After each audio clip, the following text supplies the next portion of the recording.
Welcome to the Dan Sports Tips MLB preview show for today, the 1st of June. I think the less we say about the 31st of May, the better. Obviously, we did strike out swinging last night. The profit for the year is back down to 110, which is where we were pre the weekend. But onwards and upwards, there's a lot of plays tonight. Jaime Garcia will pitch tonight for the St. Louis Cardinals as they complete their series with the Milwaukee Brewers. Garcia looked like he was back to his effective best the last time, and he will be pleased to see the Milwaukee Brewers at the plate. Garcia has won 4 straight starts against the Brewers and has got an ERA below 1.5 since the start of last season against Milwaukee. Zach Davis will take the hill for Milwaukee. He has been steadily improving after a horror show to start the year. The Cardinals are swinging the bat, the much better of the teams in this series, having won the first 2 games comfortably. I will look for them to get the brooms out and sweep tonight, as I think they've got the edge in the pitching matchup, and I think even money's a fair price on the run line. Going to look at Texas against Cleveland. We're going to approach this from a little bit of a different perspective to how we have done for the rest of the show, shall we say. On the face of it, I'd love to take the Rangers to win this. Their hitting is more dynamic than Cleveland, and Hamels is a superior pitcher to Trevor Bauer.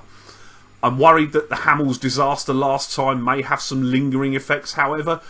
Trevor Bauer, who's up for Cleveland, is developing a tendency to start games slowly. He's got a 7.50 ERA in the first inning this year, including 3 runs allowed in the last time he took the hill.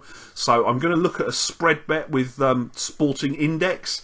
I'm going to buy buy Texas first innings performance at 8. For half a point. Now, to explain the market, the way it works is if Texas fail to score, the market will make up at 0, and we will lose 8 times our half-point stake. So we're risking 4 points. If they score 1 run, it will make up at 10. So we would win 2 times, or we would win 1 point. 2 runs, 25. 3 runs, 50. 4 runs, 100 or more. So if Texas score 4 in the first innings, we will win 92 times our stake, which is going to be 46 points. For those of you that aren't familiar with spread betting, that's how it works. There is another spread bet to come later. That's why I'm explaining it. I'll move on to the next game now, which is the Dodgers visiting the Cubs. Mike Bolsinger was pretty good last time for the Dodgers. He allowed just 2 runs, both on a home run, in a victory against the Cincinnati Reds. Now, it's fair to say that Cincinnati are not the Chicago Cubs. Nobody is really, apart from maybe Boston offensively. But Bolsinger won both starts against Chicago for his career, and both of those took place at the friendly confines of Wrigley Field as well.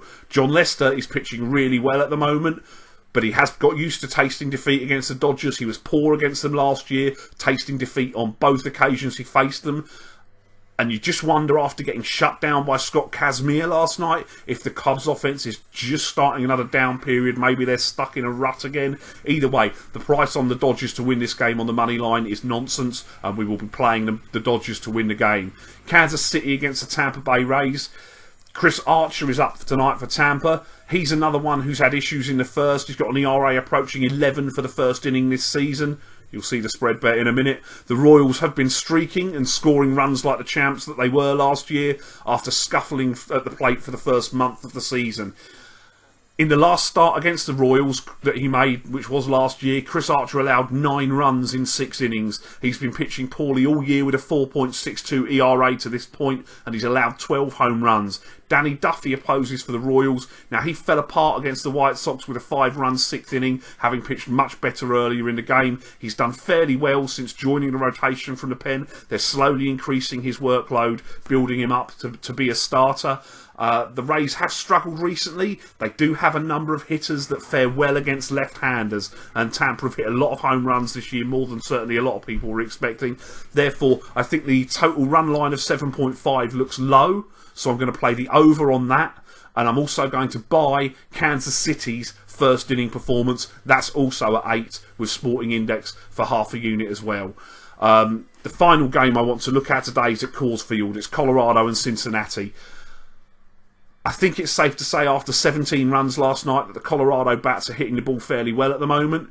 John Lamb, who struggled against the Brewers on his last trip to the Hill, has allowed 2 home runs in each of his last 2 starts. He's got a double-digit ERA over his last 3. Lamb has allowed a home run every 4.5 innings this season, and he hasn't even got to pitch in Colorado yet, where at altitude, as we know, the ball flies out. Cincinnati are playing poorly at the moment. They get to face Tyler Chatwood of the Rockies today, who, although he has had some issues at Coors this year, is a ground ball pitcher who seemingly was constructed to pitch in this ballpark.